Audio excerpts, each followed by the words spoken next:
You know, they're selling y'all wolf tickets, people. You're eating them right up. Hey, pussy, are you still there? I back. Trust me, I back. But I'm not impressed by your performance. You'll do nothing. You'll do nothing. Shut your fucking mouth, you'll do nothing. You'll do fucking nothing. Not one of you will do nothing. I'll tell you what, bro. You know, I was out there, I was fighting all the hitters, bro. You ain't fought no hitters. Come on, guys. It's normal. I'm not saying I would fight you. I would kill you. John, do you think I'm just gonna sit there and let you kill me, John? I mean, really? No, don't be scared, homie. I'd like to take this chance to apologize to absolutely nobody. What the fuck he wants? I'm gonna beat you into the living death. I mean, maybe that's your job, but where I come from, you know, people like that get slapped. That's fucking illegal. Nick, you just shook up the world. How's that feel? Hey, I'm not surprised, motherfuckers. Yeah, this is a simulated death match. And you haven't simulated anybody's death yet. I said it last year. We're not here just to take part. We're here to take over. What is the game plan going in against him? The game plan is you go in there, hit him with some good shit, don't get hit, and come home with a pocket full of cash. Who the fuck is that guy? Everybody's on steroids. The whole UFC, everybody. I'm gonna go home tonight. I'm gonna drink a Coors Light. That's a Coors Light because Bud Light won't pay me nothing. Do you want to be a fighter? That is my question. Any of you radio personalities think you want smoke? Call me Mr. Chimney. I want smoke. Yes. What is up? What is up, MCR family? Another daily edition of the show live on YouTube. Obviously, is Mixed Combat Radio. I'm Matt, the hipster hunter, here to talk about a litany of things as we were off yesterday. Apologies, shots at me. That's Nige up in the tower, you know, with the sniper rifle. I apologize. But obviously it is preview day, so Dmitry Bivol versus Jean Pascal. And obviously the Monaco card, Denis Lebedev versus Michael Wilson, Khalid Yafai versus Israel Gonzalez, and of course UFC Beijing, Francis Ngannou versus Curtis Blaydes 2. Obviously going to delve into that, and plus all the news of the day. We do have some unfortunate news to get to, some sad news to get to when we talk about Rachel Ostovich, and of course that sort of bigger trend, unfortunately, with domestic violence in combat sports. When we get to that, obviously, that would be a little more of a heavier subject. I'm going to sort of wait to delve with that a little bit later on, to be honest. Obviously, with the news of, not really the news, but the bickering back and forth that still continues between the Canelo and Triple G camps has now culminated in the biggest cell phone, I shouldn't say the biggest cell phone, but definitely of recent memory. It is probably up there with the biggest cell phones in combat sports. The Tom Loffer, you know, basically coming out and making allegations against Canelo Alvarez and Vada, and then Vada coming out and saying, nope, actually Canelo is still in the year-round program and has never left, unlike Triple G, who's no longer with Vada. That's definitely going to be an interesting topic to get to and break down. Of course, you can call in and discuss all these topics and more, and whatever else you want to talk about in the combat sports world and industry and community. If there's topics that I'm not talking about and you want to discuss, call in 323-870-4051. Press 1 to get in the queue. If you are international, email me, mixedcombatradio@gmail.com to get a free international and permanent call-in link. Any other housekeeping news? Oh, if you listen on podcasts, drop that iTunes review. That is a massive deal in terms of exposure. It's upping the amount of reviews we have, actually writing out reviews. So, you know, other people that are, you know, sort of scouring the iTunes podcast list for MMA and boxing can sort of stumble upon MCR. Right now, Spotify does list us in MMA and boxing categories, but iTunes does not, and that's predominantly due to reviews. So definitely go and drop one. It's always helpful. And, of course, patreon.com/Mixed Combat Radio helps support the channel in any financial way. Of course, the show is free. The Daily Show Monday through Friday and any live fight chats and media reactions. All that is free. Don't worry about it. It's not behind a paywall. The only thing behind the paywall is our Sunday show, Championship Rounds, which we did not have this Sunday. So we're going to have a makeup one tonight. I know. It's It's gonna be very late tonight, unfortunately. Probably like 10 p.m. my time, so that's like 1 a.m. Eastern. I know. Apologies. I'm sorry, Nija. Maybe our UK audience will be awake at that time, but it will be a very late night makeup championship rounds. But anyway, all that housekeeping news aside, smash the like button, share the show, all that stuff. Shout out to everyone in the chat. Eric Cruz. Shout out to Eric Cruz, man. Air horns for him. OG, and the best eyebrows in the boxing community. That's for damn sure. Lord Jacob, also shout out to Lord Jacob. Main event Mark, Rubisky. We got some heavy hitters here in the chat. Of course, shout out to all of you. I hope everyone is having a great Wednesday. It's hump day. But all that stuff aside, it's been 6.5 minutes, and we haven't got to any topics. Again, shots at me. So let's get to it. We're going to cover all the boxing topics first and everything that's MMA in the second half of the show. And again, you can call in at any time and discuss any of these topics. Of course, if you want to wait till the very end, you can. I'll sort of give a warning when we're near the end, so you can call in if you want. But to digress, Dmitry Bivol versus John Pascal, one of the last cards on HBO Boxing. The end of an era. Can't wait. I honestly cannot wait. And this card overall is not completely bad. It's not the greatest. Sergey Kuzman on the card. A notable heavyweight prospect that just beat David Price. That's a good sort of card booster. Even a guy like Midran Akademiev, who was a bronze medalist in the Olympics, and I think it was 2016, I want to say. The one in Rio, I want to say. Yeah, that was 2016. So we have some notable prospects, but of course, this card is purely Dmitry Bivol. And honestly, it's Dmitry Bivol in really a showcase against a faded veteran like John Pascal, who really should not bring any sort of danger to Bivol in this fight. However, we have seen Bivol in rough spots and in fights that are seemingly harder than what we thought going into it. Maybe that's due to his experience level. He's still only 14-0 and being a champion, so the learning curve is pretty high for him at this point. But John Pascal, is definitely near the end of his career. Hasn't won a major fight in some time. And his last fight against Steve Bosse, which was a Canadian pay-per-view, was pretty horrendous in a lot of ways. It's just Steve Bosse, if you don't know who he is, it was a former hockey enforcer for the NHL, went to MMA, got knocked out a few times in the UFC, then went to boxing, and got beat up by John Pascal. And that really doesn't mean much to me. Dmitry Bivol seems to be, at this point, improving with each fight. It may be hard to see that with how, quote-unquote, basic he might be.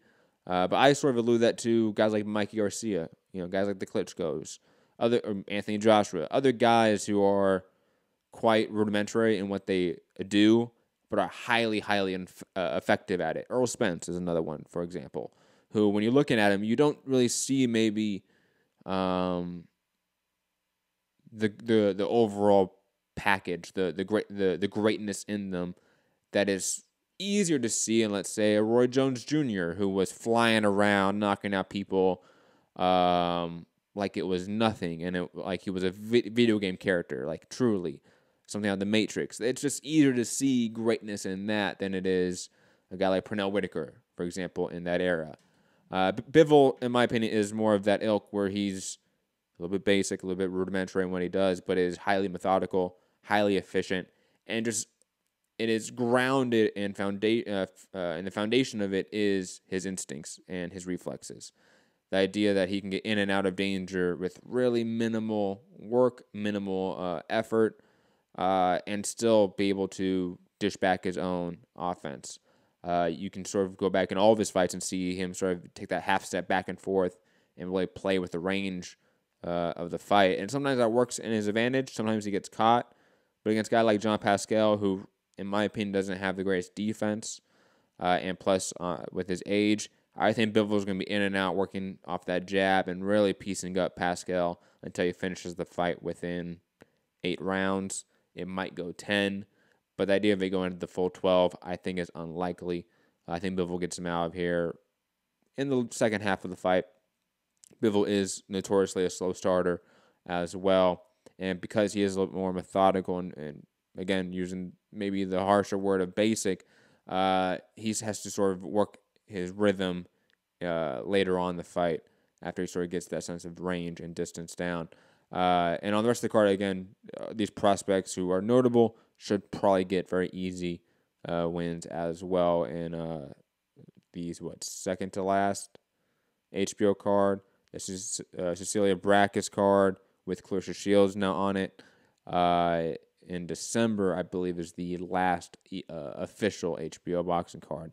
So again, end of era here. R.I.P. R.I.P. HBO boxing.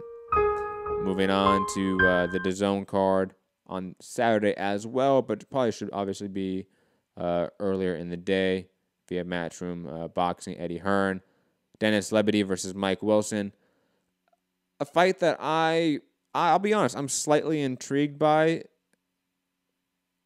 purely due to Denis Lebedev is sort of the same realm of Jean Pascal on his last sort of run in the sport. Hasn't won a high-level fight in some time, though you can argue, obviously, the Murat Gassi fight was highly close, split decision loss. But again, has sort of been not the very top of the sport, let's say. Still top 10, still a perennial guy in that championship contender status, but clearly is losing a step, clearly older. Mike Wilson, an undefeated guy, 19-0, sort of that prospect/contender status, though clearly not the level of athlete that even Denis Lebedev is, clearly not the level of a boxer. Oh, you guys get to see my dog on camera. Can you lay down? Thank you. This is great radio. Blind and deaf dog. Anyways, digressing. I think Mike Wilson should relatively be hittable in this fight. He should be easy to catch. When he does sort of get his offense going, it's sloppy. It's not on balance. Denis Lebedev, even though I've sort of criticized him at this stage of his career, is still probably one of the better boxers in the cruiserweight division.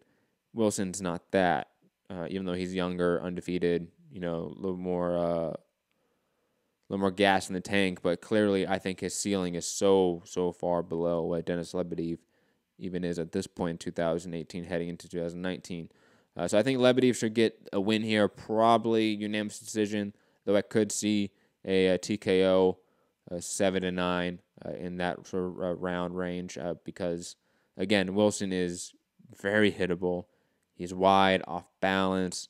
And when he starts, throwing those really sloppy combinations, I can see Lebedev just taking that half step out the side and landing a monster uppercut or combination. I can just see it.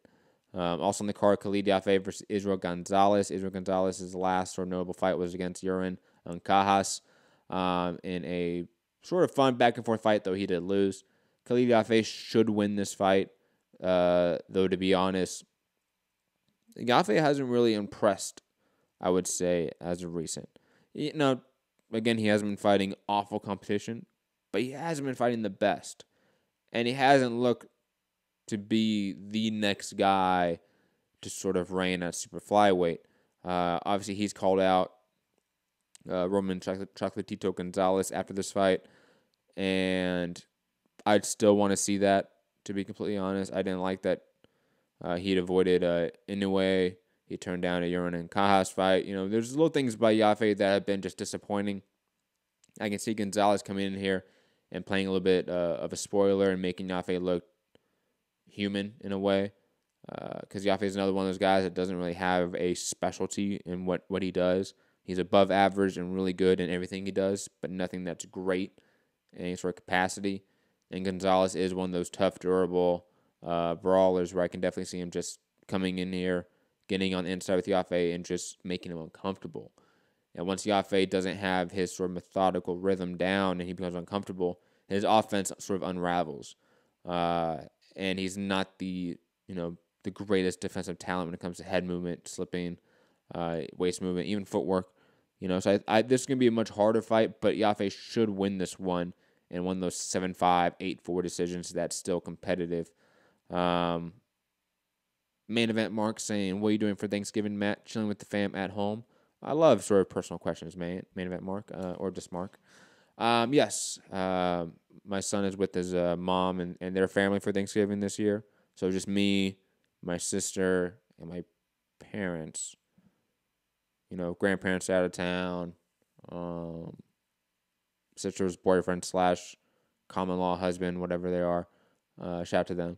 I don't think he's coming. I think he does a thing with his brothers. So it's just like us family. That's all. Nothing really special. And plus, I mean, come on. Like, Thanksgiving's great, but it's not the biggest holiday, I feel like. Maybe I'm wrong about that. But it's never been that big of a holiday in my household, especially since my family usually isn't that fond of Thanksgiving food, and I'm the only one that is. So it's just never been like a big thing. But yes, fam, at home, usual Thanksgiving meal, probably all that fun stuff.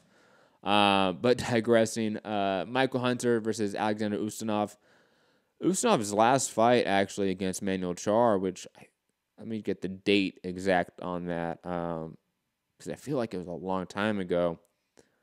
Yeah, it was last year, about a year ago. So Alexander Ustinov has been gone for a year. Lost against Manuel Charr, which doesn't really exude a lot of confidence in him. Michael Hunter has won every fight since the close loss to Alexander Usyk, and him being one of the few guys to give Usyk trouble. And plus, Michael Hunter having been acclimated to the heavyweight weight class for some fights now, even though this is a short notice fight, he is not a cruiserweight moving up. I want to make that sort of clear for people, because at first, when I forgot about his last couple fights being a heavyweight. Michael Hunter should win this one. I think, sort of along the vein of, like, let's say a Jesse Hart down at super middleweight. He's one of those guys that he doesn't really have that clear win. You can look at and go, yes, that's a win against a top 10 guy. That's a win against a real legit world-class opponent. He did it in a great fashion, etc. We don't see that, and the only real fight that he has against that level of opponent, he's lost. Again, like Jesse Hart with Gilberto Ramirez and Michael Hunter with Alexander Usyk. Though obviously not comparing Ramirez and Usyk in any way, shape, or form in terms of level. But it's in terms of trends, right, or sort of characteristics of Hunter and Hart. But I think both guys are extreme talents in their weight class. With Hunter obviously moving up to heavyweight, I think he's going to make a name for himself in this weight class. Absolutely. And beating a guy like Ustinov, who's only lost to Kubrat Pulev and Manuel Charr, is a really good scalp to get under his belt. It's going to be interesting. I don't know really how he does it, because Ustinov, though he's really not that great of a fighter, he does a lot of things decently well. Like, his jab is really good. He has a good right cross, good timing with it. He can go to the body at times. Hunter, to me, seems like a more intelligent boxer in there. Like, he puts a lot of thought into what he's doing. And plus, I think he does everything better than Ustinov technically. He should win this, though it may not look the best, since Ustinov does sort of play that spoiler role where he just makes people just look bad. Let's be honest. Denis Ustinov is also on the card.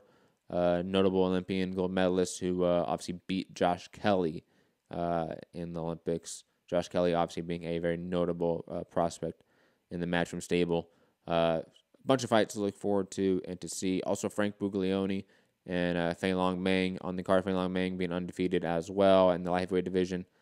Always interested to see, undefeated talent go up against names that we know, we've seen. We have a case study fights to look at and say, yep, we know what they are and what they can really show us from a prospect facing them. So good underrated DAZN card right there to be quite honest. Definitely could play sleeper in terms of just overall action throughout. It probably will be the best card of the weekend. Though the UFC card, which we'll get to in the second half of the show, could easily beat that as well. But moving on to this Canelo Triple G news. And again, call in 323-870-4051. Press 1 to get in the queue. I'm definitely going to want some opinions about this subject. Because, oh, man, karma's a bitch, right? Oh, it's so good. Shout out to Jake Donovan, Boxing Insider, saying, Alvarez Golovkin and the drug testing story that never should have been. And, showed you guys the wrong thing there. Boom. There we go. Alvarez Golovkin, the drug testing story that never should have been.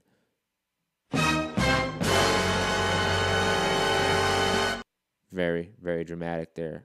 Let's scroll down to the great quotes of Tom Lawford, which got him into some trouble. And only because, shout out to Anthony Walker, Sherdog, good friend of the show. Shout out to him. Definitely go check out his articles at sherdog.com. And of course, he always has a live podcast / YouTube show on Thursday, 5 p.m. Pacific. That means 8 p.m. Eastern on YouTube, sherdog.com on YouTube. Go check out his live show, The Trenches with Jason Burgos. Pretty good, fun show. But anyways, digressing. Always want to give a shout out to a good friend of the show. Let me get a quick sip of water before I go into this dramatic reading.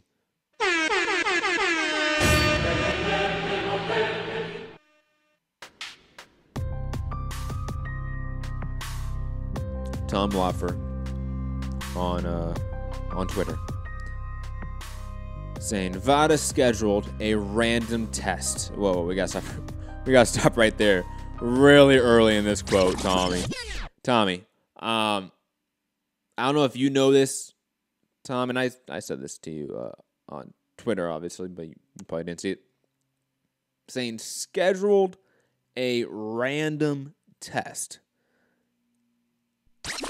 I'll say it again. Scheduled a random test. I'll continue now with the dramatic music. I just want you guys to just catch that first part in Loeffler's statement on his social media. That's how he started his accusation, is with that hilarious, at least, misspeak or misspoke of the situation. At the most, it's clearly just talking out your ass. But anyways, back to the dramatic music. VADA scheduled a random test for Triple G a week after the fight.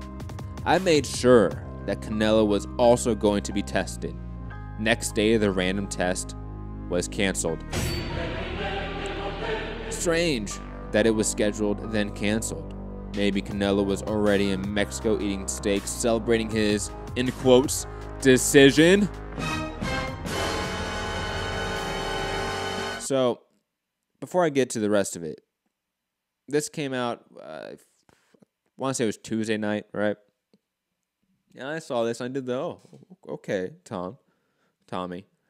And my first reaction wasn't really that this was inherently a false statement, to be honest. Like sometimes tests get canceled. Like, that's not a big deal. Like, it was, plus it's a post-fight test. Like, Canelo, you can take as much steroids and shit after the fight you want. It's not going to help the decision, right? Like, that materially doesn't really matter as much as pre-fight tests, honestly. But anyways, digressing from that point, I thought, beside also the pettiness of Tom Lawford for continuing to go after Canelo, to me, it was an accusation, obviously, about VADA. Like, I know, and we're going to get to Tom's sort of apology in a second, obviously, but in my mind, Tom was making far more of an accusation against VADA than Canelo here.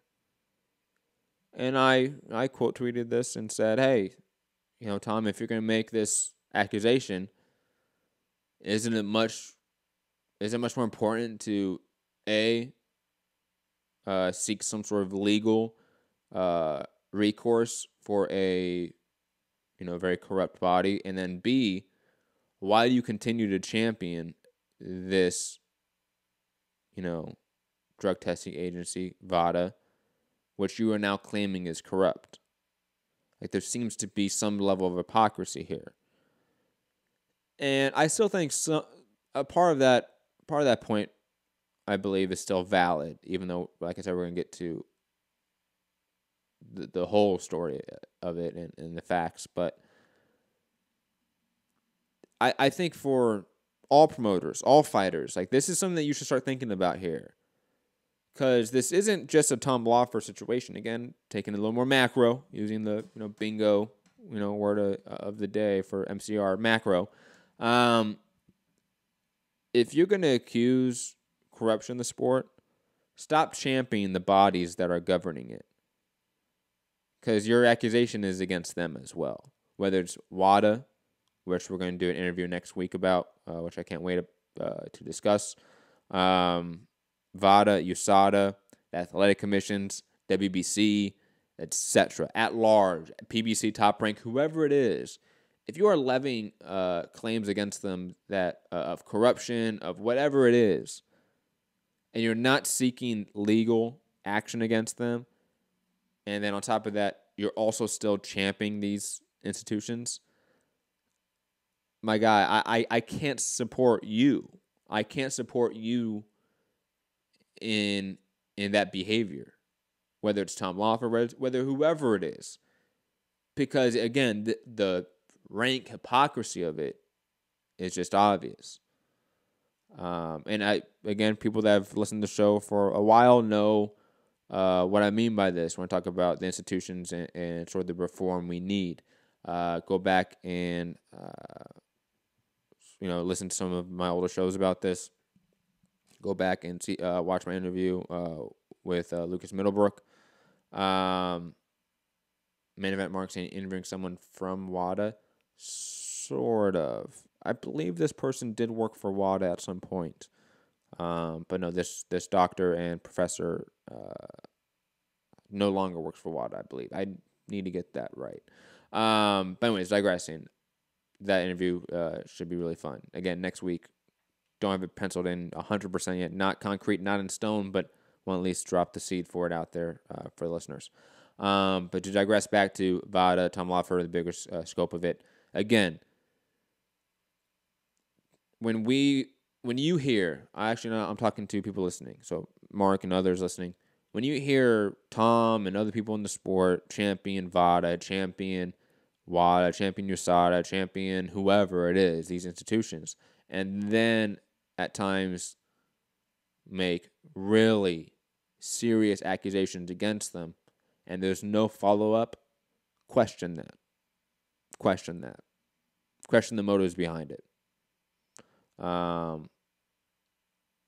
Because honestly, it's just from my end of it, because I've seen a lot of this sort of stuff in my past few years covering the sport, it's just getting old now.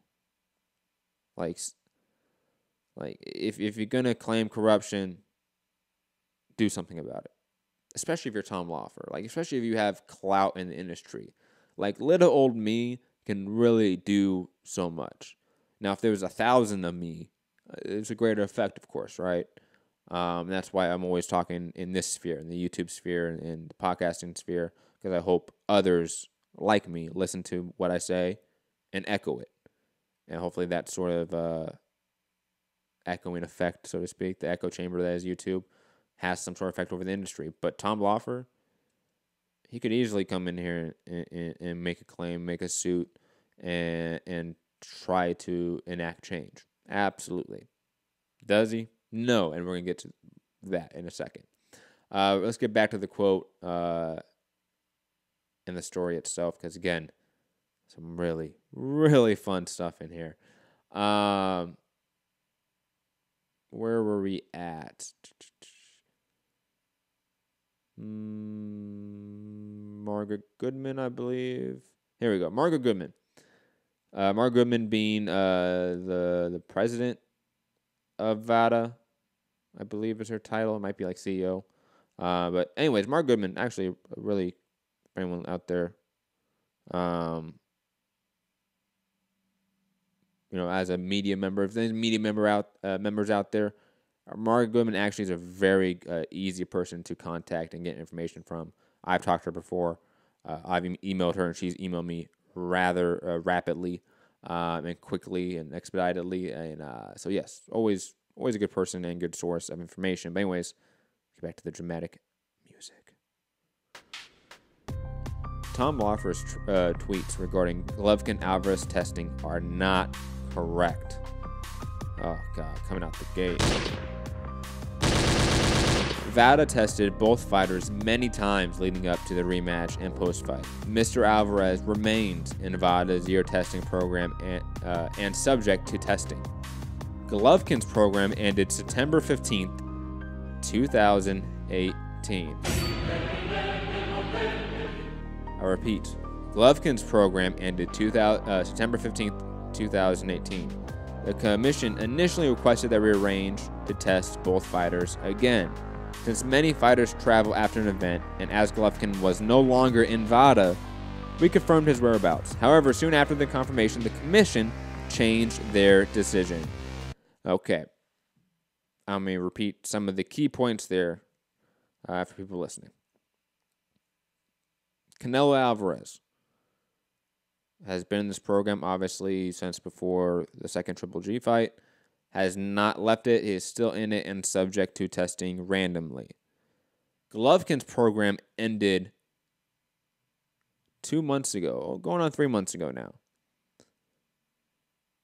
And this so-called post-fight test was a commission test, which was licensed, which then licensed VADA to conduct it.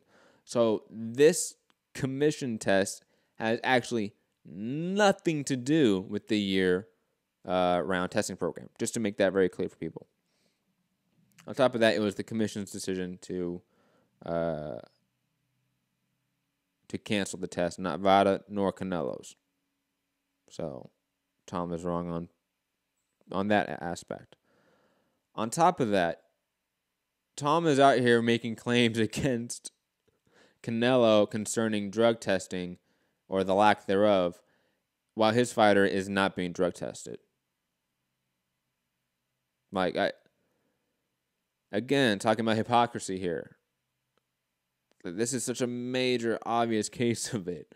And on top of that, the media, the fans, the entire boxing community, where is the outrage over Golovkin not being in this program? Especially when he is the one championing it. When him and his team have been the one championing this program, forcing fighters on it, forcing the point, which, to be honest, is a righteous effort. I'll give him that. But then on top of that, to not follow it up and do it himself, I mean, the shadiness level is through the roof, is it not? And look, I'm a Golovkin fan. I like Golovkin. I don't think he's out there pumping steroids in himself. I don't. But it's the hypocrisy of the situation. You take this principled stance and then you yourself do not adhere to that principle? Really? Honestly, are we going to take you seriously now when you cry wolf about Canelo? No. And I'll be honest, I hope every media member out there, when they hear Triple G, Abel Sanchez, Tom Loffer, or anyone in that team come out and talk about Canelo, testing positive, VADA, etc., their first question should be, why isn't Triple G in a VADA program year-round right now? Why? And until that question is answered, nothing else should be asked. Honestly. And like I've said, I like that team. Fred Sternberg, one of the managers, PRs, I forget exactly what he does with that team. Great guy. We follow each other on Twitter, I believe. Fantastic person. Triple G, fantastic guy. I've had cocktails with him. Great stand-up person. But you can't do that. You can't be the guy that's about the sport, about about the integrity of the sport when you yourself are not adhering to that integrity. I feel like that just is obvious. And again, every media member should be asking that question to Tom, to Abel, to Triple G, when they start talking about Canelo and Vada and PEDs. Why are you not in that program? Why are you not taking your own advice? It's simple as that. Call in 323-870-4051. Press 1 to get in the queue if you want to talk this subject or the boxing fights coming up this weekend. We're going to move on to some more news of the day. Fugatti, Matt, I've had cocktails with him, Hunter. The funny part is, it's like one party that I had all these cocktails with all these people, and it is one time, and I will milk that one party I was at with these people and socializing with them till I die, or till the next party. That's probably more accurate, right? Hey. But moving on, shout out to Fugatti, who definitely is ducking this smoke. I want smoke! Definitely ducking the smoke there, Fugatti. It's okay. We forgive you. Little fool. Moving on. Gervonta Davis says he'll fight Abner Mares February 9th in SoCal per Keith Idek at Boxing Scene. And, I mean, this has been one of the worst kept secrets in boxing, obviously. Oh. Fugatti wanted the smoke. Ooh. Any of you radio personalities think you want smoke? Call me Mr. Chimney. I want smoke. Going out to Fugatti because he wants the smoke, I guess. What's up, Cowboy? I don't want the smoke. Nah, man, I just wanted to touch on the Triple G stuff, man, because, like, I think that team lost a lot of credibility anyways because of how they came at Canelo for the PED incident and then fighting so hard to get that rematch. And then it looks like they're probably going to go for Canelo a third time at some point. So, you know, like that, I don't know. Triple G just kind of lost a lot of credibility at that point. You know, now the stuff with not being a part of the testing program, but calling Canelo out for it. Like, I don't know. I just don't feel like they have a lot of credibility anymore anyways, you know. Would you not be hyped for a third Triple G Canelo fight then? Does that not wet your whistle? No, I mean, it's going to go to 12 rounds again, and Canelo's going to win by decision. Like, Canelo's not losing a decision against Triple G. You know? That's true. Like, it'd be a draw or a decision. I just don't think Triple G is going to knock Canelo out. You know, I think it's going to take, I mean, I don't even know if Canelo's ever been knocked down. You know? Not that Triple G has either. I don't think Canelo will knock Triple G out either. I just don't think Triple G can outbox Canelo for 12 rounds. Like, not – and the judges are always going to favor Canelo because he's the money man. I'm not saying it's shady or it's rigged. But you are. But you know what I mean. He's the A side. He's the money man. But you are. Like, Triple G'd have to dance around him, like, you know, and just really put on a crazy display of boxing for them to give him it on the cards. Yo, and we know that Triple G works behind his jab and Foo. What's up? Foo. I love that you said, look, I'm not saying it's shady, but what I am saying, it's shady. That's like 100%. Your reasoning as to why it wasn't shady was shady. The business side of it is going to weigh heavy. That's what I'm saying. The business side is always going to weigh heavy, right? Like, I don't know about that. I don't know about that. I'm not saying it's shady, you know? Or Canelo just looks to be the better fighter. Like, it's that simple. No, because I don't think that it's not a lot of people that would have, especially fight one. Fight one, no one was like walking out of there like Canelo deserved a draw. No one.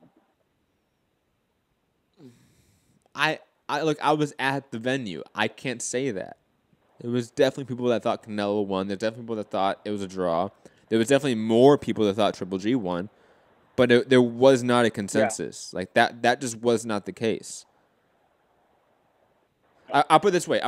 But very quickly, just to compare, let's say, to Andre Ward Kovalev 1, that to me was much clearer as to what the majority was. The majority was, Kovalev won that. Yeah, even though I was in the minority, Yeah. I can say without a doubt it was clear.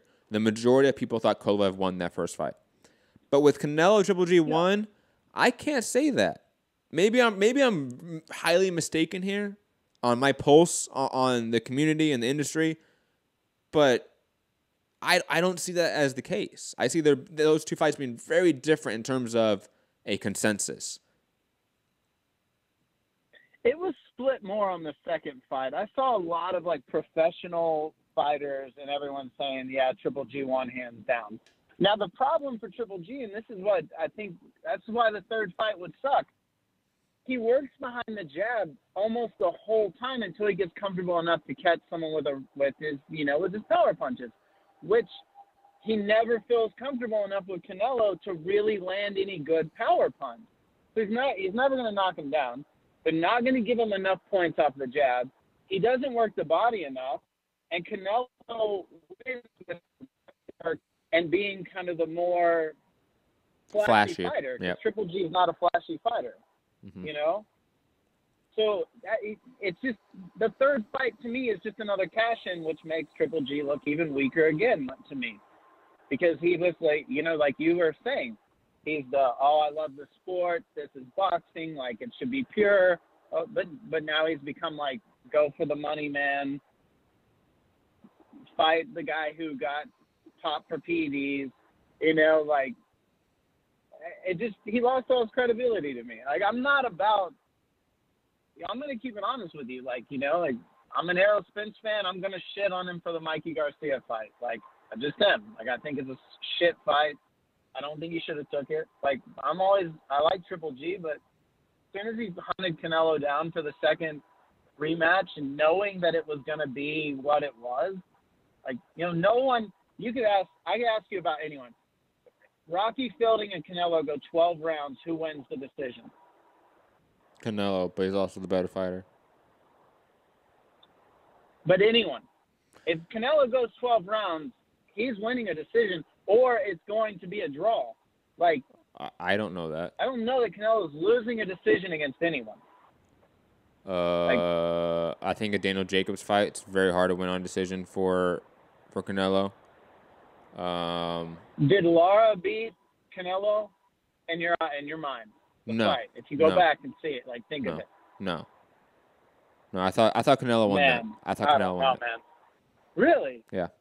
But see, I know that's another one where I think it's much clearer that there was a consensus of the majority that thought Lara won that.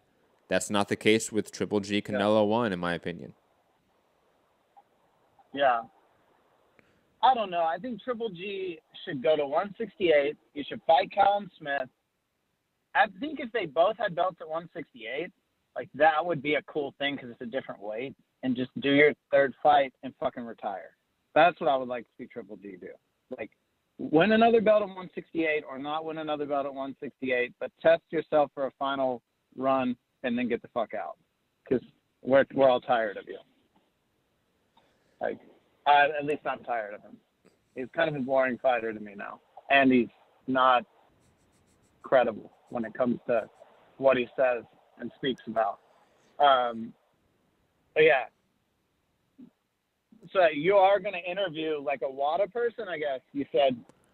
I'm catching up late because I was at work, but you said you wanted to smoke, so I was like, let me get out of work and get the call in. Yes, I'm working on getting an interview 100% penciled in for next week with a professor, a doctor, and somebody that I believe, again, I don't have it in front of me from what I remember doing research on him.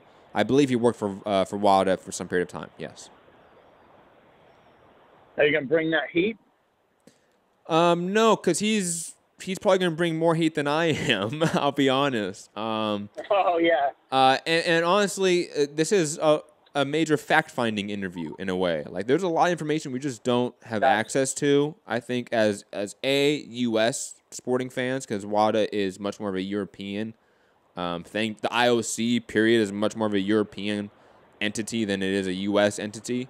But the U.S. contributes more money, more taxpayer dollars than any other country in the world to WADA, to the IOC. So I think it's going to be good and sort of enlightening for a lot of people that are listening as to what WADA does, what the issues are with WADA, what is currently happening with WADA. I'm going to mute you for a second, Fugatti, because you have some god-awful, not feedback, but you're definitely driving in your car with the windows down, wanting to play some R&B. It's okay, Fu, but I just know it. But WADA is in a huge tumultuous state right now.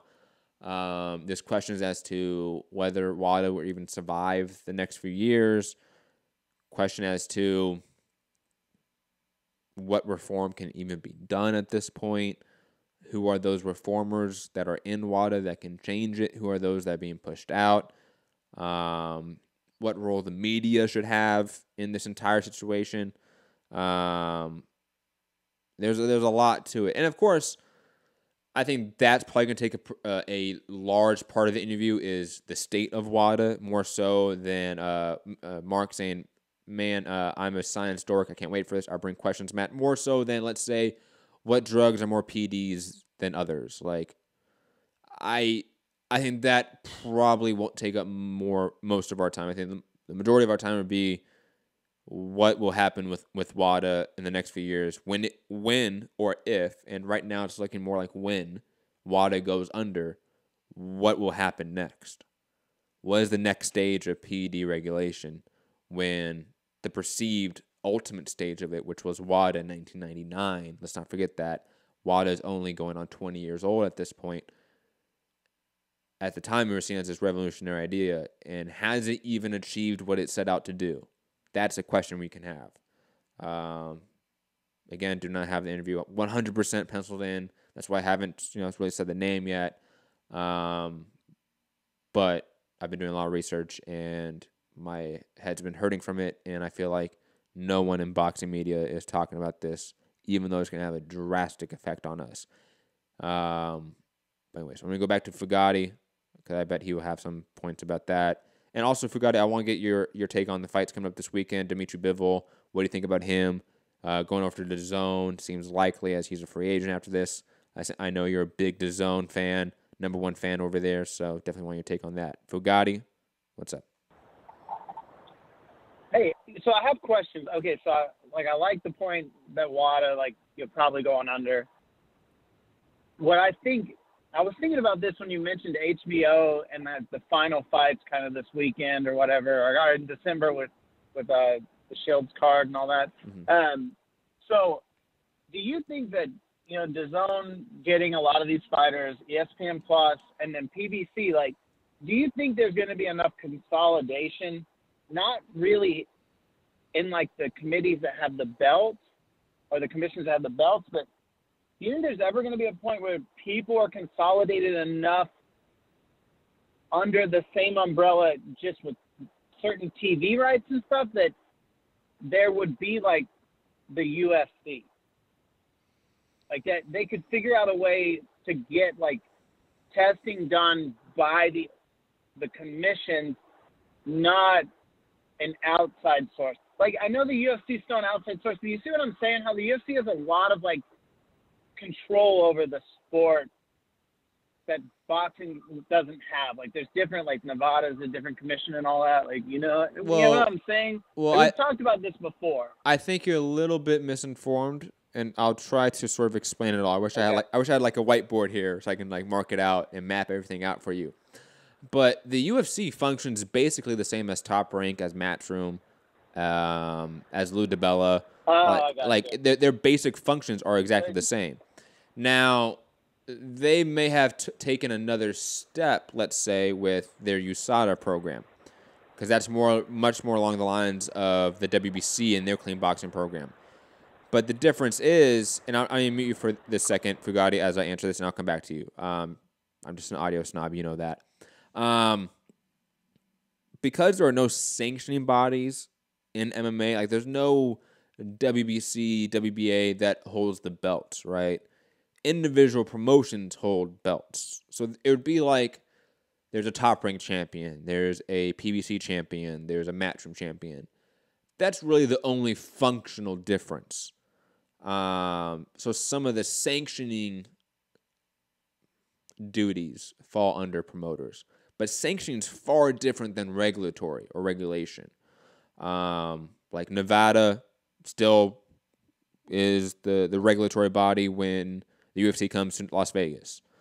The ABC, American Boxing Commissions or American Boxing Association Commissions, whatever it is, they oversee MMA. Like the unified rules of MMA were made by the ABC, just like the unified rules of boxing are made by the ABC in the U.S. So I don't know how that sort of consolidation could be changed for boxing, let's say, because the sanctioning bodies are always going to be there, and I feel like there's no way we get to a point where there's promotional belts, even though there was the rumor with PBC about that. Now, to answer maybe a question more about just consolidation of the boxing population, right? The stables of boxing. Do we get to a point where there's one promoter that has so much of the elite talent in the world that in and of itself becomes the sport in a way? That in and of itself becomes a sanctioning regulatory body, a pseudo form of that in a way, in and of itself. I doubt that, to be quite honest. I'm not going to say it's unlikely, but it is kind of unlikely. PBC is the closest to that. And again, we have to put it into context, right? When we talk about the UFC, we're talking about getting to the UFC point. UFC has a stable of 530 plus fighters. 530 plus fighters. PBC has 130 plus fighters. So PBC would have to be 5 times bigger than what it is to be even close to what the UFC looks like. Main event marks in a monopoly per se. No, it's 100% a monopoly.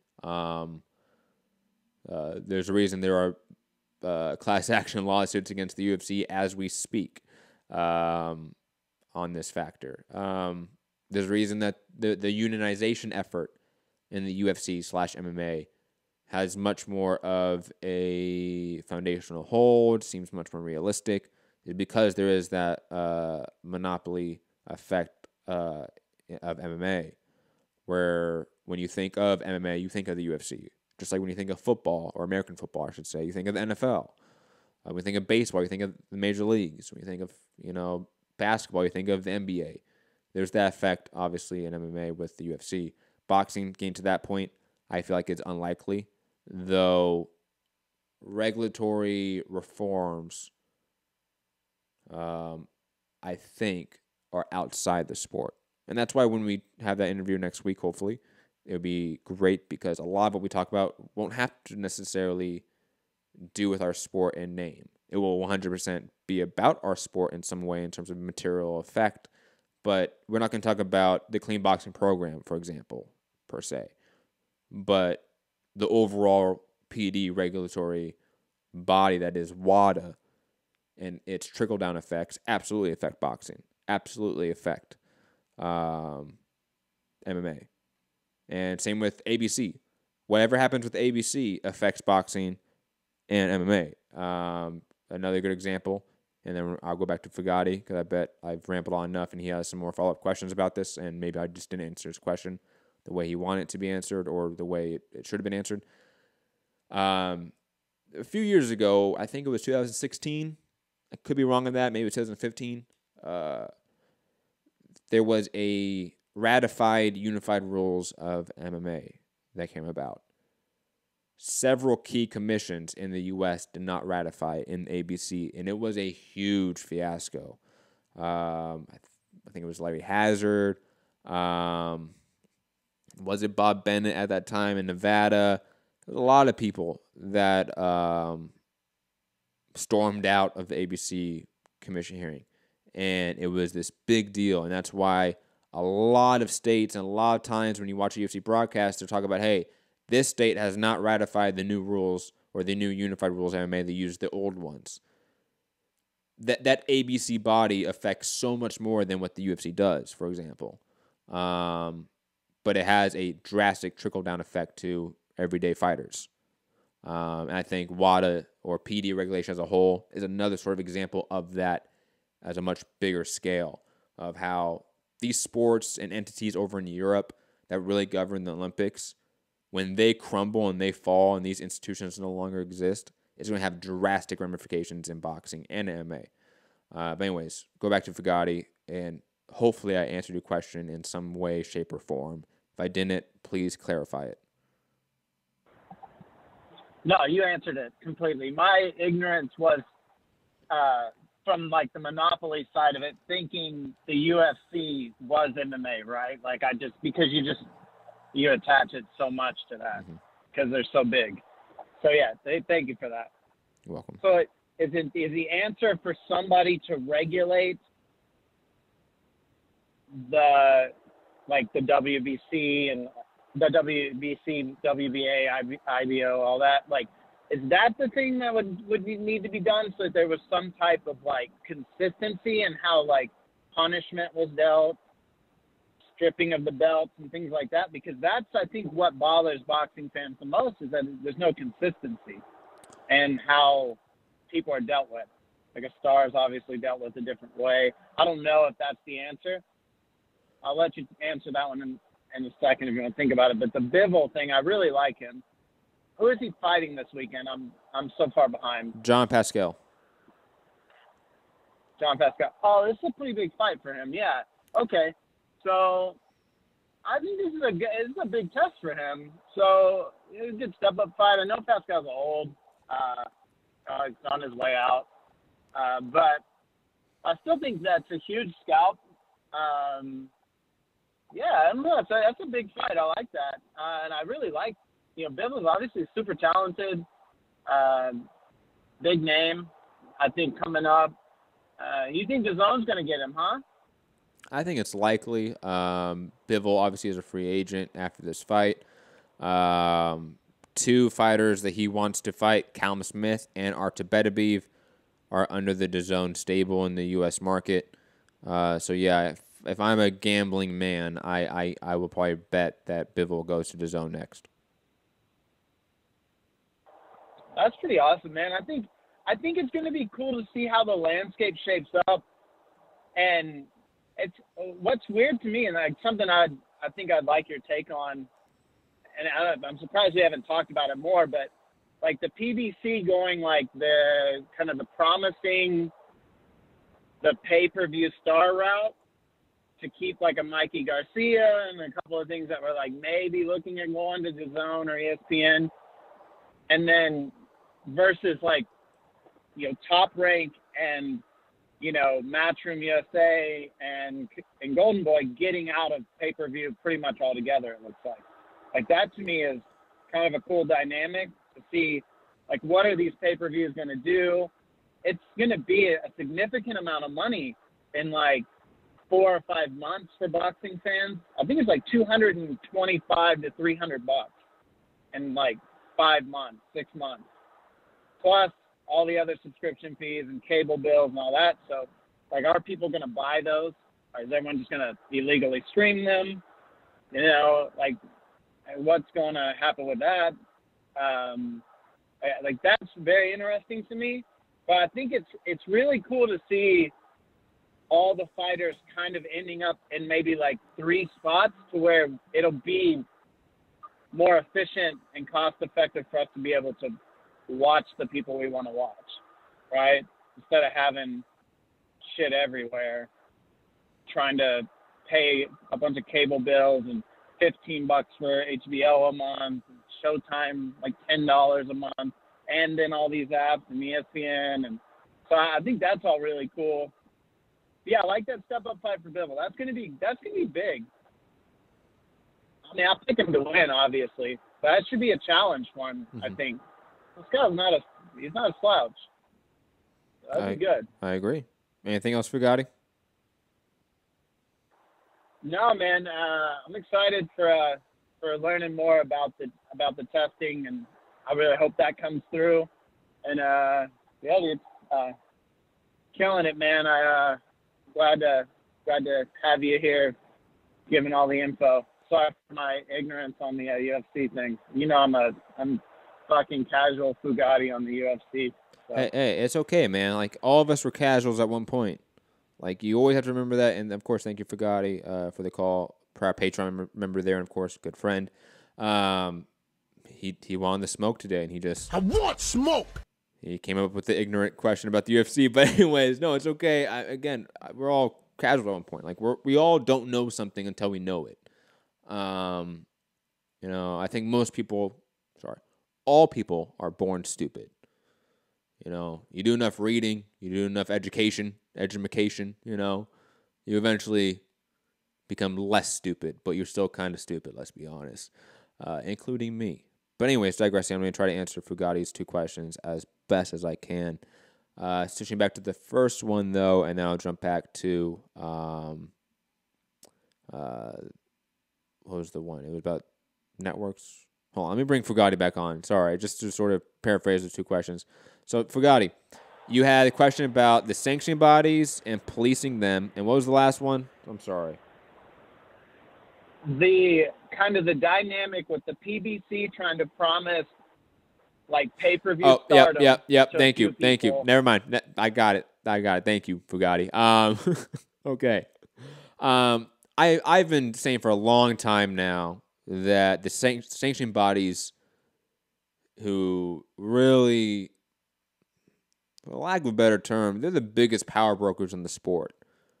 The biggest money, the biggest sort of controlling parties in the sport of boxing are the sanctioning bodies. You know, good old Georgie Porgy, OG right there, you know, calling them the mafias. You know, it's semi-true. I mean, some of them did evolve from certain mobs and mafias in the 60s and into the 70s and 80s. And, you know, there's a reason most of these sanctioning bodies moved to offshore places like Panama, Mexico, and other places. And look, there's obviously a need for accountability for them. There's a need for standardization for the rule set, the implementation of it.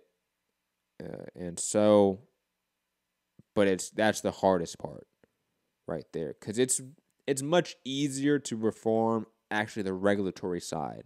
That is the commissions, that is WADA, VADA, USADA, because that most of it, at least in the U.S. side of it, in the North American side of the world,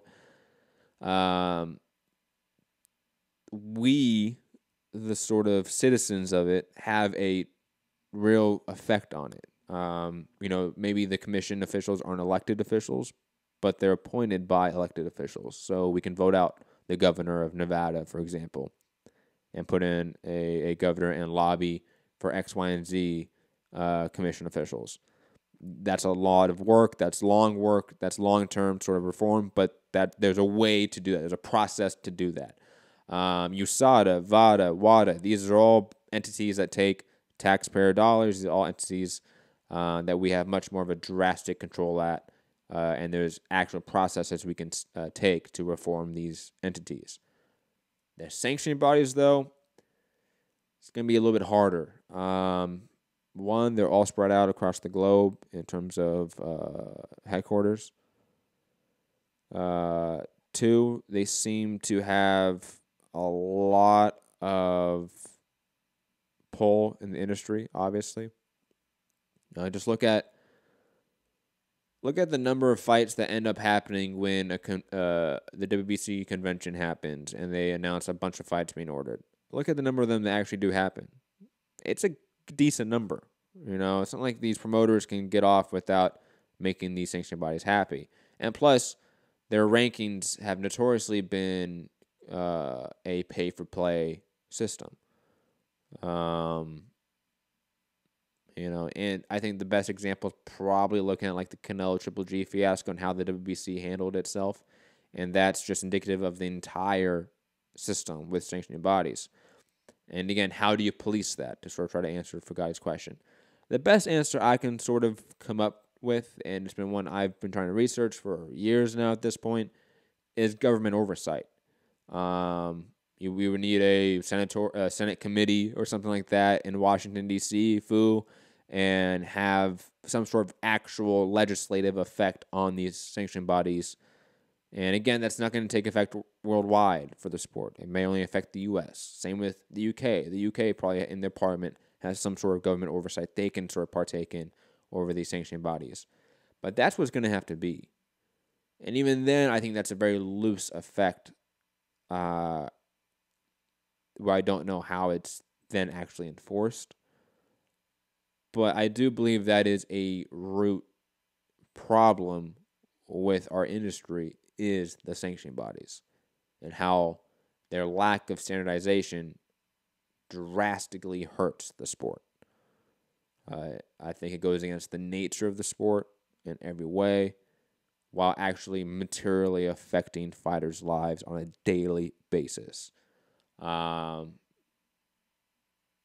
again, how to solve that issue is much more abstract, much more long-term than regulatory reform or promoter reform or anything along those lines. It just is different. It's a different entity, and all in and of itself. Now to move on to your secondary question about PBC and them sort of offering up superstar status in a way, or the potential to that for fighters that could have moved on to DAZN, etc. I don't know about that. I think that maybe that's a factor in it. I don't know how much of a factor in is it, but I don't think it's far-fetched in any way. I just don't know. And on top of that, you made the mention of Bob Arum and Eddie Hearn moving out of the pay-per-view business. It's not necessarily true. Bob Arum has talked a time and time again that he'll be willing to do pay-per-views. That Spence versus Crawford, pay-per-view. He is waiting for that one, man. It's not that Bob Arum or ESPN right now doesn't want to do pay-per-views. They 100% want to do pay-per-views. And when the UFC rolls into town in about a month's time, we will see ESPN pay-per-views. So this isn't something that's going to not exist anymore, unfortunately. It's just that Bob Arum doesn't really have any pay-per-view stars anymore, and that's why we don't see Bob Arum going to the pay-per-view market. He tried that with Terrence Crawford. It failed. It bombed. PBC/Al Heyman have not tried that with Spence, Mikey, Broner, others, Deontay Wilder. So it's a gamble, yes, but the theory is that if one of them is, then it works out. It works in our favor. And plus, with the news that the UFC renegotiated their pay-per-view split with their distributors, going from a 50-50 split. So, for example, when you pay $60 for the pay-per-view for a UFC pay-per-view, $30 of that goes towards the distributors. 30 of it goes to the UFC. That is now a 70-30 split instead of a 50-50 split. As a massive change that will result in millions and millions and millions of dollars in revenue for the UFC. God knows what Showtime split is with their distributors, or Al Heyman is his split is. God knows what the splits are in boxing for pay-per-views. So the bottom line, or the bottom number to hit, could have moved. And there's actually some legit arguments to be made that what even 5 years ago was a pay-per-view sort of bomb is now a pay-per-view blockbuster. Or maybe that's probably going a little bit too far, but it's now financially viable, I should say, at least. When, 5 years ago, 150,000 pay-per-view buy rate was, not good. Nowadays, you might be making a little bit of money. And again, that all goes down to splits. And for the box industry, we just don't know. For the UFC side, we do know. So to sort of try to switch it back to your question, Fugati, and about pay-per-views and the promise of that, and the promise of pay-per-view stardom in a way, and that being used as a defensive tactic to keep some of their stable if you're PPC. Again, I don't know how much of that is a factor. I think it's probably likely that is part of a factor to why we see these pay-per-views. But then again, the pay-per-view industry is changing. The industry in and of itself is changing. And I know a lot of us, me included, I'm definitely including myself in this, 100%, have called the demise of pay-per-view time and time again. And I think every time we've called it, it's been premature. There is no sign right now that pay-per-view is going away. Unfortunately, it is just the case. Just because Canelo is no longer attached to pay-per-view for his next 10 fights does not mean pay-per-view is going away in any shape or form.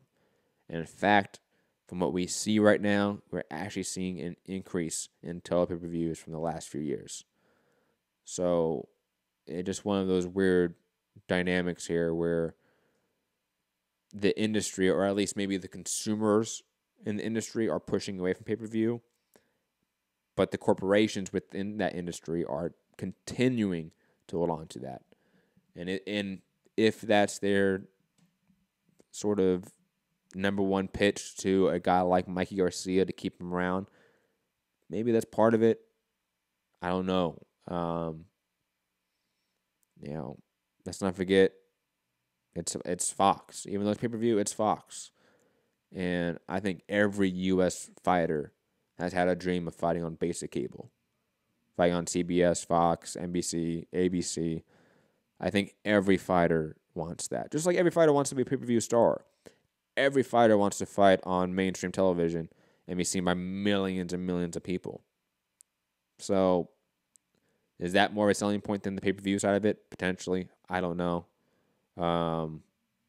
But pay-per-view is not going away anytime soon, that's for sure. I know that probably wasn't the crux of your question, Fugati. I know it wasn't. But to me, that sticked out. And I think that is just a narrative that I have even propelled, that the end of pay-per-view is on the horizon.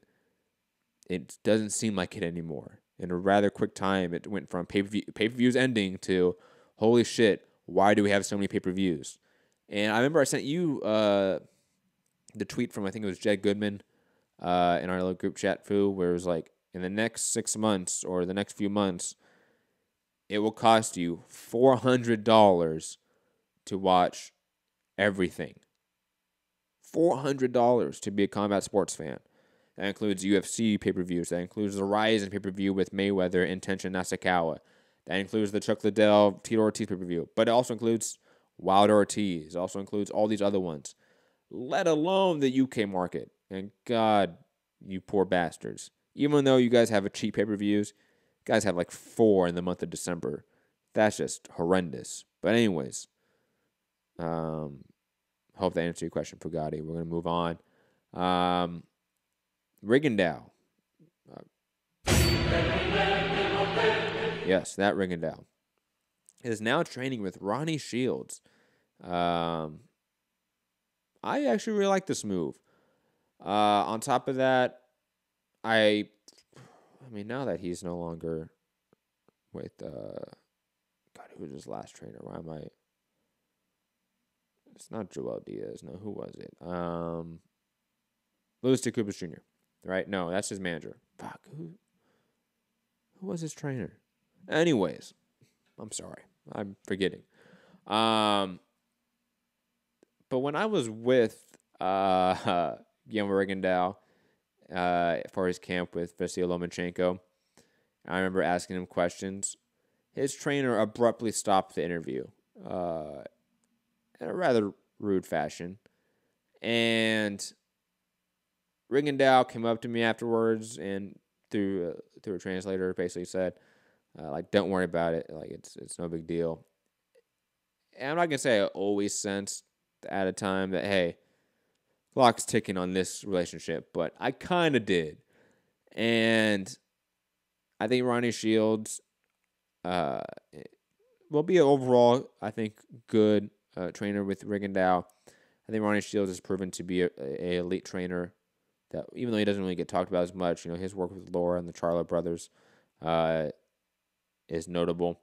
And having a guy like Rigondeaux now, I think, be beneficial for both parties, honestly. And plus, it's just good to see, Guillermo Rigondeaux back in it in a way. So shout out to Guillermo Rigondeaux being back in the news after being Thanos by Vasily Lomachenko. Moving on, Rob Brandt, after his huge upset win over Ryota Maeda, has inked a co-promotional deal with Maeda's co-promoter Top Rank. Salute to Rob Brandt. As he should. I'm glad he got a big-time deal with a big-time promoter because that win was impressive. It was highly, highly impressive. That was one of the best performances of the year, I would say, in terms of perception going into it, how far he exceeded those expectations, and on top of that, being exciting doing it. Rob Brandt, salute to him. And plus, I think he fits well with like the ESPN sort of slate and schedule. He could at any point sort of move up and fight, the Gilberto Ramirez's of the world, the Jesse Hart's of the world if he wants. Even though I probably wouldn't say he should. I think he should probably stay at obviously 116 fight there. Though 160 seems a little bit barren over there at ESPN. It's going to be interesting to see what he can do, what Top Rank can do with him heading forward, especially with DAZN having the basic monopoly at the top of the middleweight division. Rob Brandt seems to be the one fixture that's no longer in that DAZN possibility. Triple G obviously is not attached to any network at this point, but all signs still point to Triple G going to DAZN. Rob Brandt might be the lone guy out there that's not with them, other than Jamal Charlo, of course, with PBC, Showtime, and Fox. Moving on to more news of the day. I'm going to kind of run through these last boxing topics to get to the UFC Beijing card, UFC Fight Night, Francis Ngannou, and Curtis Blaydes 2. Brian Jennings versus Oscar Rivas finalized for January 18th, ESPN+. This is if Oscar Rivas gets past his opponent, December 1st, Fabio Maldonado. Maldonado being a former UFC fighter, which means Rivas should get an easy win there. Let's be completely honest. Moving on, Martin Murray versus Hassan Adam is set for Josh Warrington, Carl Frampton. Good addition to that card. And last boxing topic of the day, Devin Haney versus Zolani Nundigini, set for Showbox main event. And I'm awfully sorry if I mispronounce your name. Not if. I am just awfully sorry that I mispronounced your name, Zolani. Zolani is one of those guys who's been on the outskirts of the rankings for sanctioning bodies, has picked up like international belts. I think he even had like the WBO belt for a period of time, or maybe it was the IBO belt. He's been all over the place. Undefeated, 25-0. Good fight for Devin Haney, and sort of a opponent that we may be unknown, but for a lot of people, we've sort of known about him for some time. But that is it for the boxing topics of the day. Let's get to our MMA/UFC topics of the day and our breakdown of the UFC Beijing card. Man. This is UFC matchmaking 101, and it's just shitty. Curtis Blaydes facing Francis Ngannou in a rematch that no one was asking for. Francis coming off 2 back-to-back losses, obviously against Stipe Miocic, and then Derek Lewis. Obviously, the Derek Lewis fight being just horrendous. And the Stipe fight being for the title, which a lot of people say exposed Francis Ngannou and his cardio. I'll be honest, his cardio is always suspect. Curtis Blaydes has been undefeated since that lone loss in his career against Ngannou. And their first fight ended pseudo-controversially, I'll say. In the first round, Blaydes was viciously hurt. His eye swelled up, shut. In the second round, he was able to take Ngannou down and beat him up, wrestle him, and win that round. And then the doctor stopped the fight in between the second and third round via TKO, obviously win for Francis Ngannou. Blaydes, having beat Mark Hunt, Alistair Overeem since then, along with some other guys, I think has shown that he is obviously a heavyweight prospect still and slash contender still. And Ngannou, in his losses, I would still say show that he is still a top 10 heavyweight. However, you have the guy that you built up, if you're the UFC, in Ngannou as this monster in the division, back-to-back losses. You put him in there against a guy that's going to wrestle with him, that's going to try to take him down, take him into the later rounds, off of back-to-back losses, in a rematch that no one wanted. Like, the disdain of tune-ups by the UFC has come to the point where, and it's been at this point for a while, we've known this, has been at this point of hurting their business time and time again. And when Curtis Blaydes comes out here and survives that first round, he's going to get hurt. He will survive it. He's going to start taking down Ngannou, and by round 4, submit him. And Ngannou's on a 3-fight losing streak after being promoted as the new terror phenom of the heavyweight division. The only people to blame for that are the UFC. It won't be Francis, because this is just bad matchmaking. You're putting a guy that needs his confidence back against fighters that are going to sap that confidence from him. It's just odd on a number of levels. Now, again, I've said this, that Ngannou's probably going to hurt Blaydes, and Ngannou can definitely finish it. But Blaydes, his overall boxing ability has, I think, gotten better. His jab has gotten far, far better. He's always been a pretty decent wrestler. And I think he's sort of realized his ability to really unleash devastating ground and pound, like his fight against Mark Hunt and Alistair Overeem, for example. Again, I think Blaydes wins probably by 4th round submission or TKO. Bad matchmaking. And honestly, a main event that I'm not too hyped on, I'll be completely honest. Co-main event and the only other fight I'm going to talk about because, wow, this card is just not that good. Alistair Overeem versus Sergey Pavlovich. Pavlovich, undefeated Russian prospect, UFC debut, facing Alistair Overeem. God. Again, UFC matchmaking, making little sense. Now, I'm going to pick Sergey slightly here, mainly because from what I've seen, he's just a monster, and Overeem is old and faded and has always been chinny. I'm picking Sergey here. But, God, if there's one person that could play spoiler that you think, oh, like this undefeated prospect's definitely going to beat this old faded veteran, I don't know. When Overeem starts taking Pavlovich down and then locks up the submission in the 2nd or 3rd round, don't be too surprised, even though I'm still picking Sergey, because Alistair Overeem is the type of guy that just all of a sudden turn into a D1 wrestler and be able to submit anyone that he can. Again, would not be surprising at all.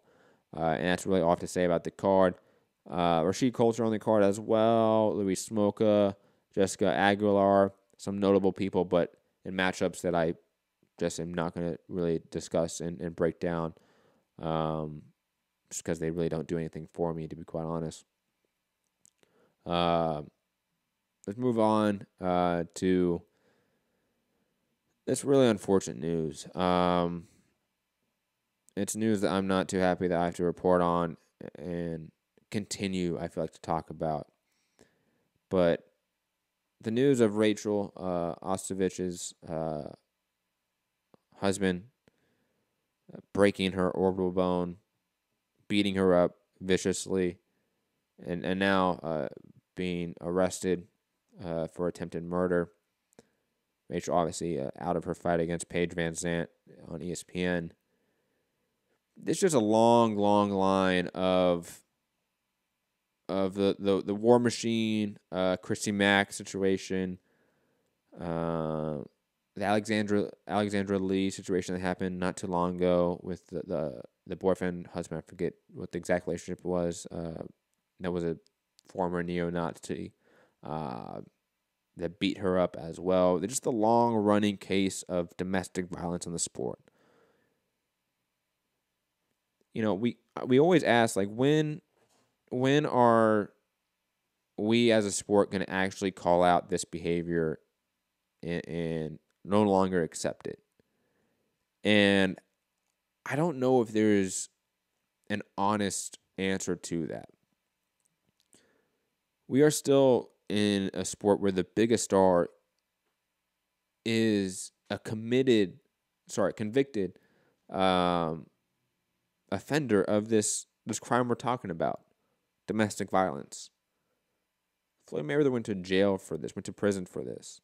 And he is the biggest star in the sport. He just did 4 million pay-per-views. I still report on him. You know, there comes a time where I start really questioning, like, what I'm even doing in the sport. And this is one of those times, honestly. And I know maybe you don't want to listen to about how some YouTuber questions why he covers the sport. You probably think you should be lucky. You get to talk to these fighters. You get to do this for a living in some way. Like, don't complain about it. And I get it. Trust me, I get it. But I'm still culpable in some way, I feel like. And just media as a whole are culpable in some way about how we report on this, how we continue to support and really platform domestic violence abusers. And at the same time, we get up here and start talking about people that have been victims of domestic violence in the sport. And how do we reconcile that? And I don't have the answer to it. I'll admit that. I just don't.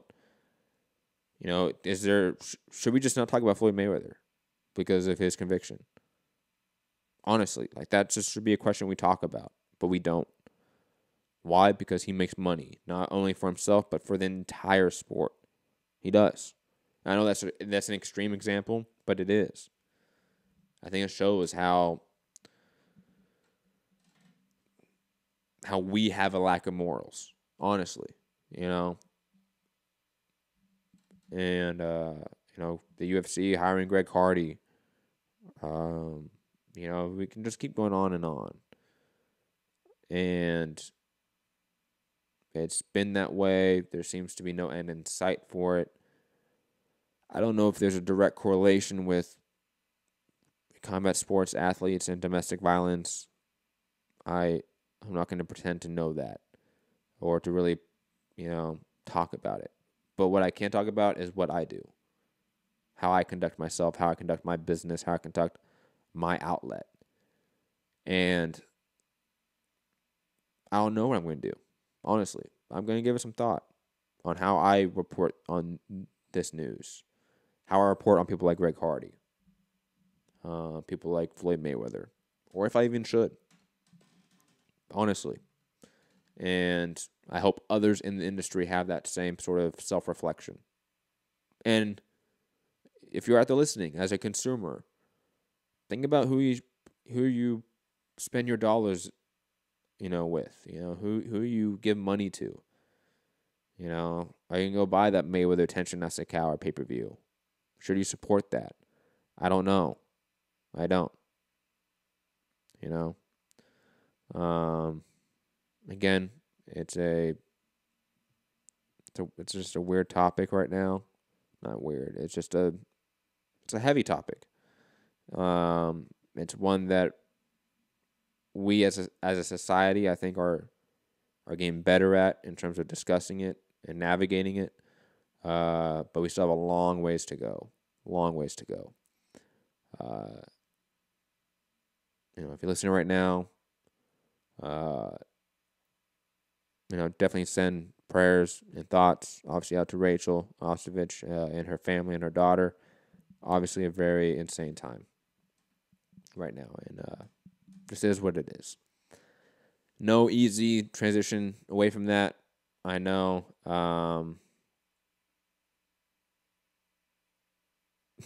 Mark in the chat saying, I know he's talking about the Mayweather Tension fight, saying, hell no, that is a circus sideshow, Matt. But it's not even about just paying for that event, right? It's about, should I talk about it? Should you talk about it? Should we as a industry, should we as a community, as a culture, platform and uplift these domestic violence abusers? Should we? Because right now we do. And especially in the Me Too era, I think we need to come to an actual discussion on this matter. Even though, to be honest, all sports, I think, have this issue. You look at baseball, NFL, basketball, you look across all sports. domestic violence and how it's handled seems to be a drastic issue. It's not only in MMA or boxing or combat sports, but that is what I cover. That is what we decide to watch. That is what we decide to pay our hard-earned money on. So we should start thinking about that and start having that conversation. Again, no easy way to transition from this, but we're going to sort of move on into our last topic of the day. If you want to call in, 323-870-4051. Press 1 to get in the queue. Bugatti, if you want to call in even and maybe talk about this, I see you still on the line. Press 1 to jump out of the queue. Press 1 to jump back in. That'll let me know that you want to talk again. Last topic of the day. It's a little fun one. A little fantasy Brazilian Jiu-Jitsu matchup. Fabricio Verdum to face Gordon Ryan in a combat Jiu-Jitsu match in February. I absolutely love this. Gordon Ryan is like 180 pounds. Fabricio Verdum's 260 pounds. It's combat Jiu-Jitsu, which means you can slap each other and shit. You may not punch each other, but you can slap each other and shit. I'm all in favor of that. But Fugatti, I think, has wanted to call back in. So we're going to go to Fugatti before we head out of here. I think Fugatti is going to bring on, or at least, Fu's a smart guy. Like, he's going to, I think, have a good idea of what we should do. I hope, at least. Fugatti, what's up? Well, I was going to say, like, I think, as someone who, I think you pride yourself on being a responsible journalist. Like, that's from the time I've started, like, watching you talk about combat sports. It's always been something you're very proud of, is like the intellectual honesty. You try not to, promote anything that's like lies, or, you try to retract if you make a mistake. I think something that would be good, like, I don't know how she would be about being interviewed regarding this or speaking out against it, in a way that other people would hear. But I think that's where journalists could come in, like bringing more attention to like why these things are happening, or if it is maybe indicative of the sport, indicative of the people that like she spent time with, or whatever. I don't know who her husband is. I don't know if he was a fighter or not. But typically, I think fighters end up with fighters. He was. Yeah. Yeah, he was. Yeah. So that's, I think, a good place to go. And the other thing to do, I think, is to get involved, even just as fans, with organizations that help with like domestic abuse, right? Or domestic violence. Like, just maybe like, everyone picks a month, or they do something where, like, maybe, part of our, pledge is that as fans, we'll put some extra money for like a women's shelter, or something where, like a lot of abused women and families go, where they don't get a lot of support, and that's like a high point where, like, as a boxing community or MMA community, you can make a difference that way. That's, like, it's simple stuff, but like right now, like, I got a couple of the people that I work with where we're doing blanket drives for homeless people because it's winter and, it's super cold.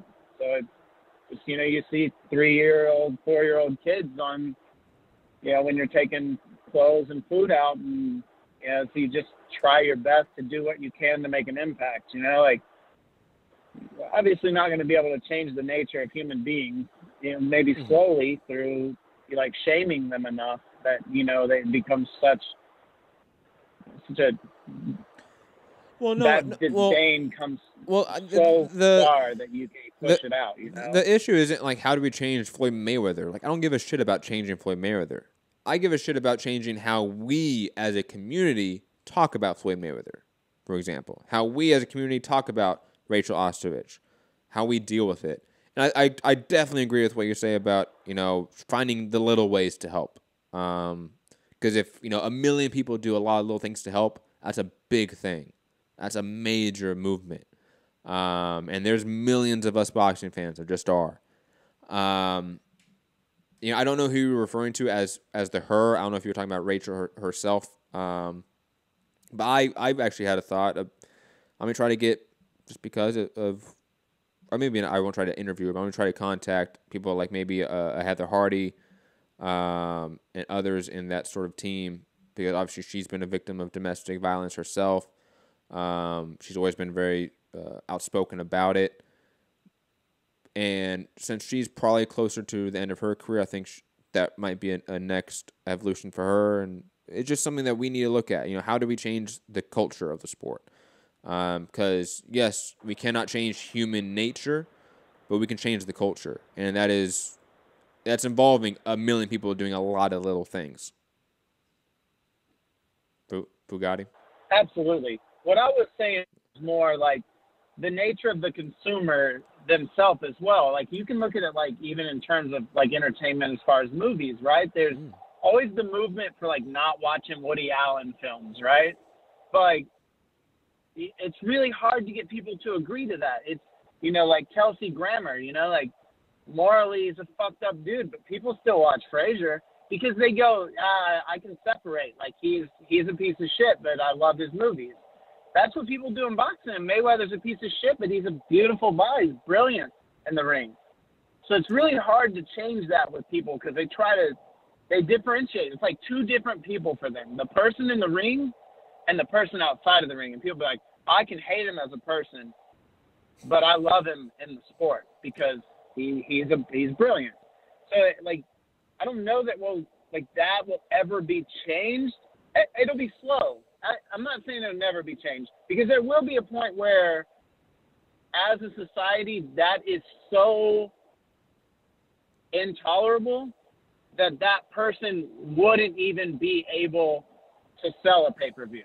They wouldn't even be able to be promoted because it's going to happen.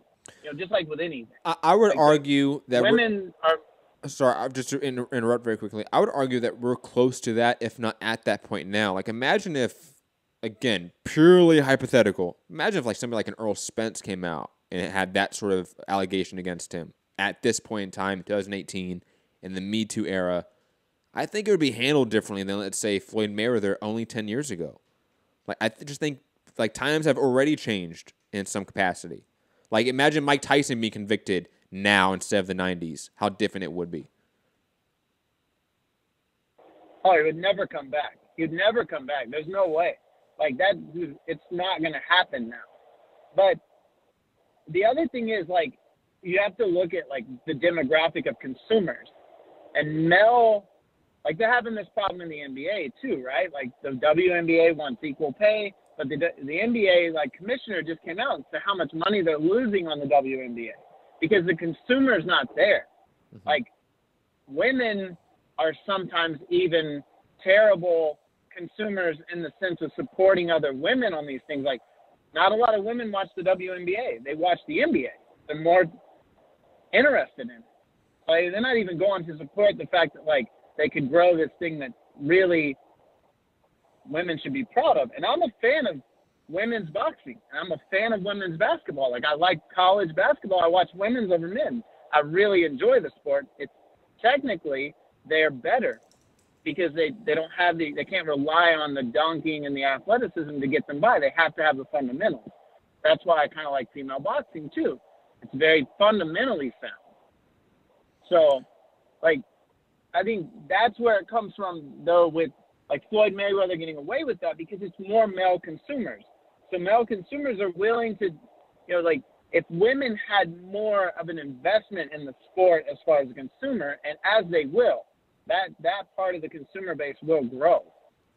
That's when it's going to change because women will refuse to buy or support that person, which means the people selling that person are going to be like, well, we can't deal with that person because we're going to end up hurting our own business model.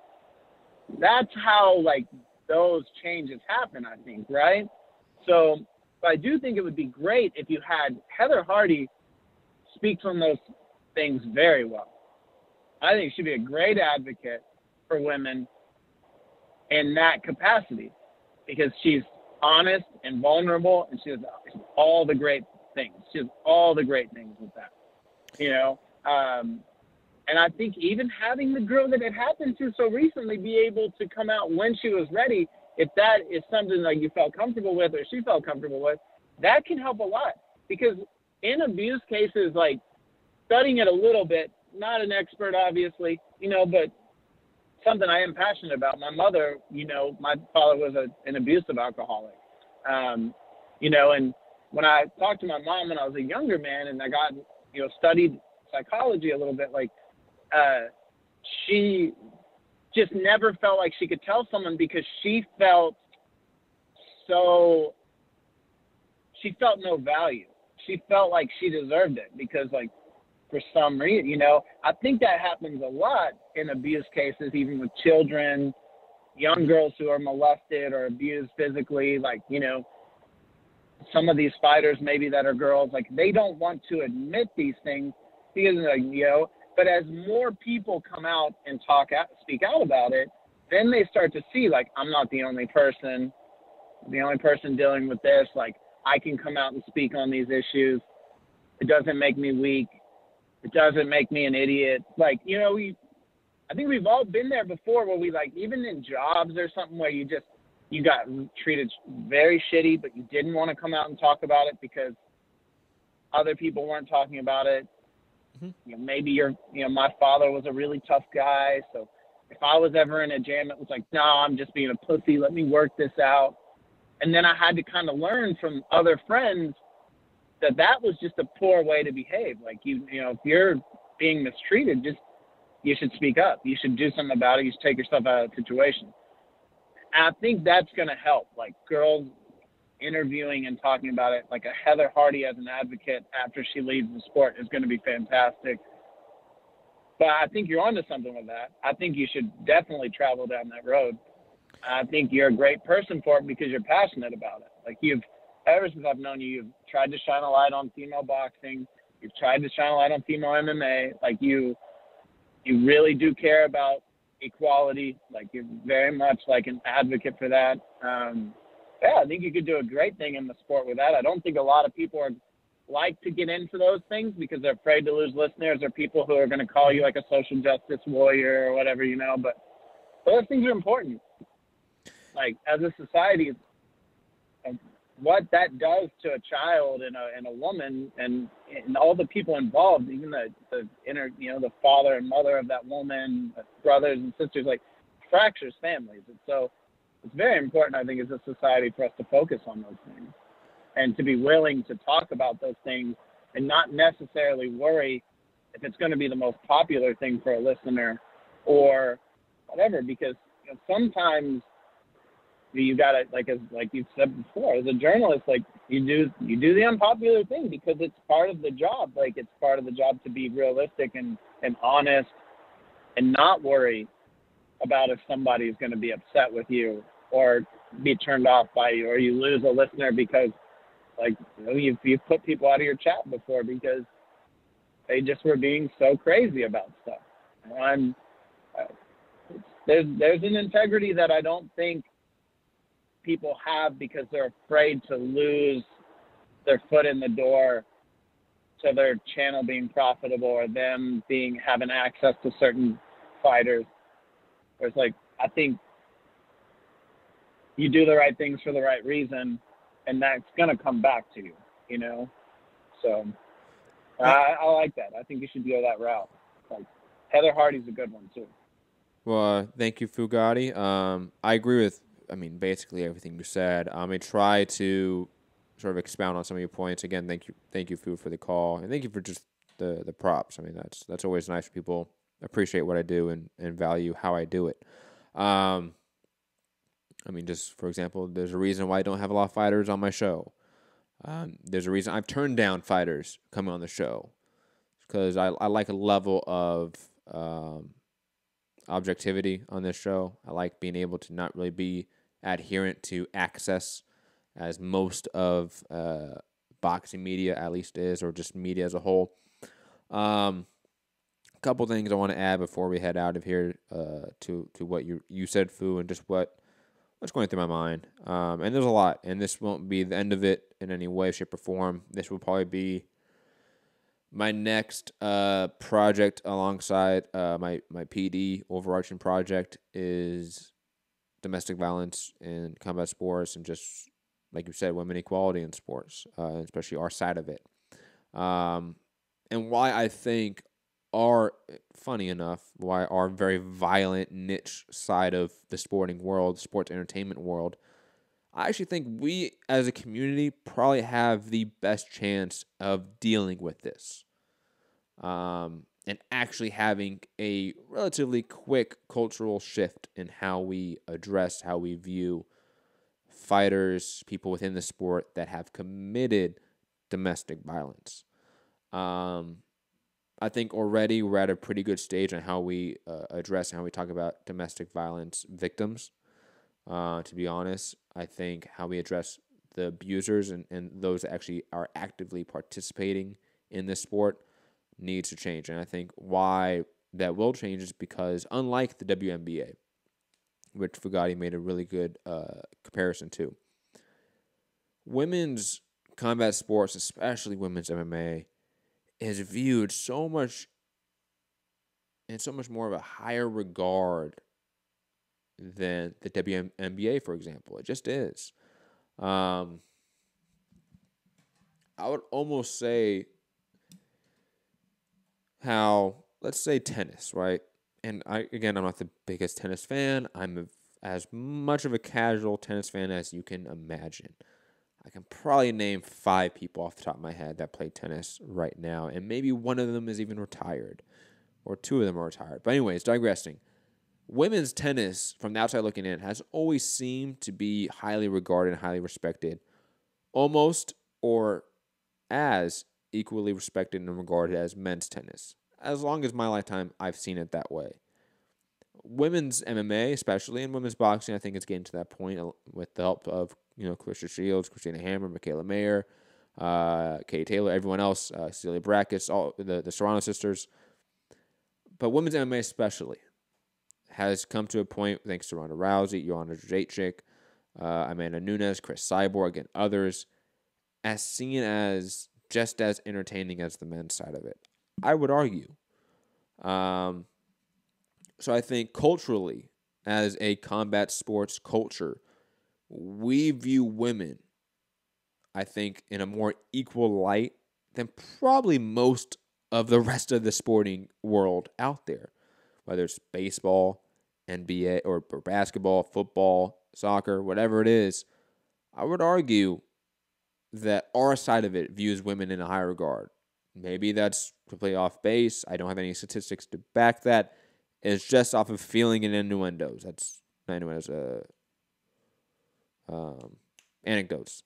That's what I would say. And I could be wrong. You could argue against it. Leave a comment below. But because of that, and I'm going to go off of that foundation, I think when we I think get to a point where we stop worrying about the power that a guy like Mayweather possesses, right? Because I think that's a large reason why you don't see people talk bad about Mayweather or really bring up the domestic violence conviction, because Mayweather is a powerful figure within the sport still. Why we don't mention with Mike Tyson anymore is because we arguably like Mike Tyson. He's a lovable guy. He's a little bit of a caricature of himself in a way. So we sort of just forget about it. And plus, with time, we've sort of forgotten it in a way as well. Mayweather's power, I think, is a real reason why we don't critique him. Why we still talk about him. Plus, obviously, the power he still possesses in the sporting culture. The fact that consumers outside of our niche either A, don't know about the conviction, or B, just do not care about it and will pay $80, $100 for those pay-per-views. When that sort of domino falls, I think we're going to have enough of it. I really do. I already see that. Like when we have a Greg Hardy, for example, come on, maybe the UFC fucks with him, but the fans don't. The media does because it's Greg Hardy and he's a name. But if Greg Hardy was some, Joe Smith prospect that was knocking out people and he had all this domestic violence history, I don't think anyone would be fucking with him. So again, it comes down to wallets. It comes down to when do we start affecting people's pockets? And I think we haven't come to that point in very key figures in the sport. When we do, I think those would be the last dominoes to fall. And because of that, the foundational equality I think we see in women in our sport, comparative to others, I think we're in a better state to actually propel cultural changes in how we view and how we address domestic violence abusers. Because as long as Mayweather produces numbers for the media are still going to talk about him, unfortunately. Like, I can sit here and take a principled stance, and I can feel all great about that, but it doesn't affect the industry. Why? Because Mayweather affects everyone's pockets. He does. Again, heavy topic. One that I know most people don't like talking about and discussing. It makes people uncomfortable, but there's benefit to being uncomfortable. There's material benefit to discussing things, to dealing with things that make you uncomfortable, unnerved, and wanting to get out of the conversation. But you gotta stick in it. We gotta deal with it. Because right now, we still have situations like Rachel Ustinov, which remind us that, hey, there's a lot of dirtbags in this fucking sport. You know, we are a sport that accepts all. I've said this before. We are a sport that accepts all walks of life. That is both a great thing and a awful thing. But anyways, ladies and gentlemen, that is it for the show. We'll be back back tonight. Championship rounds, late night edition. Gonna talk about. I'm thinking we're gonna talk about the Terrence Crawford Earl Spence run up this weekend. I haven't really talked about that. I'm gonna play some of the clips.